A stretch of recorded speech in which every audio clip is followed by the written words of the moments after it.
Hi friends, வணக்கம் and welcome to எங்கள் வீட்டு சமையல். நம்ம இன்றைக்கி பருப்புருண்டை குழம்பு எப்படி பண்ணணுன்றது தான் நம்ம காமிச்சிருக்கோம். தவிர நிறைய டிப்ஸும் வீடியோவில் இருக்குது. ஸோ வாங்க போய் பார்ப்போம். ஒரு நாள் நம்ம வீட்டில் காய்கறி இல்லைன்னா என்ன குழம்பு வைக்கிறதுன்னு குழப்பமாக இருக்கும். அந்த டைமில் நம்ம வீட்டில் எப்படினாலும் துவரம்பருப்பு இருக்கத்தான் செய்யும். அந்த துவரம்பருப்பை வச்சு ஒரு உருண்டை குழம்பு தான் இன்றைக்கி செஞ்சு காட்ட போகிறோம். அந்த உருண்டை எப்படி உதிராமல் உடையாமல் செய்கிறதுக்கு சில டிப்ஸ் இதில் கொடுத்துருக்கோம். வாங்க எப்படி செய்யலாம்னு பார்க்கலாம்.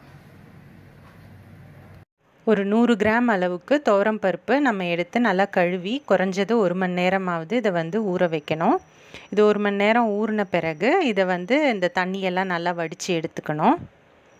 இது சில பேர் கடலைப்பருப்புலேயும் செய்வாங்க, சில பேர் துவரம்பருப்பு பாதி கடலைப்பருப்பு பாதி அப்படின்னும் செய்வாங்க. பட் நம்ம இன்றைக்கி துவரம்பருப்பில் தான் செய்கிறோம். இப்போ இதை நல்லா தண்ணியெல்லாம் இருத்துட்டு இதை மிக்சியில் போட்டு நல்லா கொரப்பாக அரைச்சி எடுத்துக்கணும். இந்த மாதிரி கட்டியாக இருக்கணும், தண்ணி சேர்க்கக்கூடாது. இதில் கொஞ்சோண்டு மஞ்சத்தூள், தேவையான அளவு உப்பு,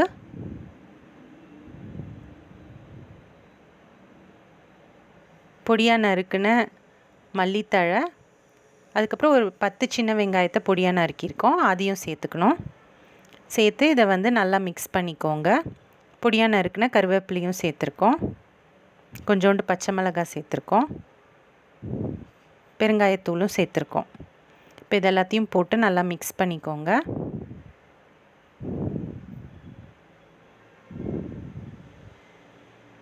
இதை சின்ன சின்ன உருண்டைகளாக, அதாவது ஒரு நெல்லிக்காய் சைஸ் அளவுக்கு நம்ம உருண்டையாக உருட்டி வச்சுக்க போகிறோம். சில பேர் இதை ஆவிலையும் இட்லி குக்கரில் ஆவியில் வச்சு வேக வச்சு அதுக்கப்புறமா குழம்புல சேர்ப்பாங்க. அந்த மாதிரி சேர்த்தாலும் குழம்பு வரும். ஆனால் என்னென்னா உருண்டை குழம்பை உரியாமல் கொஞ்சம் ஹார்டாக இருக்கும். அதனால் இன்றைக்கி நம்ம அப்படியே குழம்புல நம்ம சேர்க்க போகிறோம். இப்போ குழம்புக்கு தேவையான அளவு நல்லெண்ணெய் சேர்த்துக்கோங்க. எண்ணெய் காஞ்சோன்னா கடுகு உளுத்தம் பருப்பு போட்டு தாளிச்சிக்கோங்க.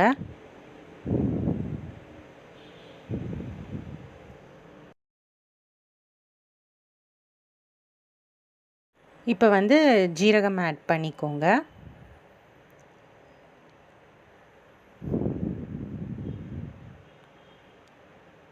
நெக்ஸ்ட்டு கருவேப்பிலை ஆட் பண்ணிக்கோங்க. அடுத்து பொடியாக நறுக்குன சின்ன வெங்காயம் ஒரு 20 வச்சுருக்கோம், அதுவும் ஆட் பண்ணிக்கோங்க. ஒரு 6லேருந்து 7 பல் பூண்டு இந்த மாதிரி நீட்டு வாகில் கட் பண்ணி வச்சுருக்கோம். இது ரெண்டுத்தையும் ஆட் பண்ணி நல்லா வதக்கிக்கோங்க.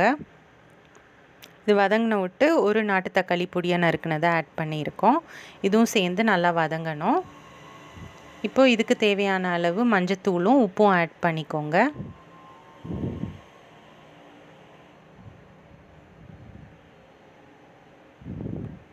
இது நல்லா வதக்கிக்கோங்க. இந்த தக்காளிலாம் நல்லா மசிஞ்சு வரணும்.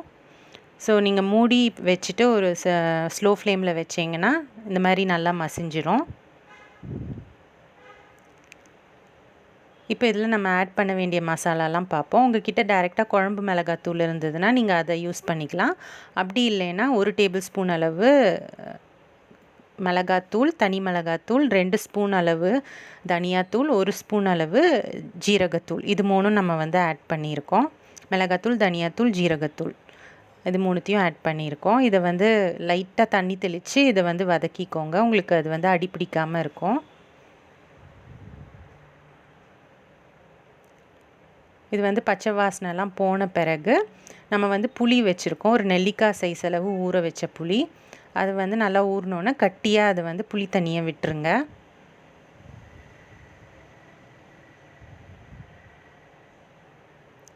விட்டுட்டு தேவையான அளவு தண்ணியும் சேர்த்து இந்த குழம்பை நல்லா கொதிக்க விடுங்க. நல்லா பச்சை வாசனைலாம் போய் குழம்பு நல்லா கொதிக்கணும். இப்போ இந்த உருண்டை பிரியாமல் இருக்க நம்ம டிப்ஸ் சொல்கிறோன்னு சொன்னோம் இல்லையா, அது என்ன டிப்ஸ் அப்படின்னா, இந்த குழம்பு கொதிச்சோன்னே தான் நம்ம உருண்டைகளை உள்ளே போடணும். கொதிக்கிறதுக்கு முன்னாடி போட்டோன்னா உதிர்ந்து போயிடும். ஒன்றா தான் போடணும், மொத்தமாக அள்ளி போட்டுறக்கூடாது. அது இன்னொரு பாயிண்ட்டு. இன்னொன்று, நம்ம உருண்டை உள்ளே போடுறோம் இல்லையா, இது குழம்பு நல்லா தண்ணியாக இருக்கணும். ஏன்னா இது வெந்தோன்னே இந்த குழம்பெல்லாம் இந்த உருண்டை உறிஞ்சிரும். உறிஞ்சி நல்லா சாஃப்டாக இருக்கும். அதனால் நீங்கள் குழம்பை கொஞ்சம் தண்ணியாக தான் வச்சுக்கணும். இந்த மாதிரி உருண்டையெல்லாம் போட்டோன்னே மூழ்கிற அளவுக்கு இருக்கணும் குழம்பு. அப்போ தான் வந்து ஒரு 10 நிமிஷமாவது ஆகும் இந்த உருண்டைலாம் நல்லா வேகிறதுக்கு. இந்த உருண்டை நல்லா வெந்து அந்த குழம்பெல்லாம் உறிஞ்சி சூப்பரான ஒரு பக்குவத்துக்கு வரும். அந்த டைம் வந்து நீங்கள் ஒரு சில்லு தேங்காயை நல்லா அரைச்சி வச்சு அதை வந்து ஆட் பண்ணிக்கணும். ஆட் பண்ணோன்னே அது கரண்டி போட்டு நம்ம வந்து கிளறக்கூடாது. இந்த மாதிரி லைட்டாக சுற்றி விட்டுக்கோங்க. அது நல்லா மிக்ஸ் ஆகிடும். ஒரு 5 நிமிஷம் திரும்பவும் கொதிக்க விடுங்க.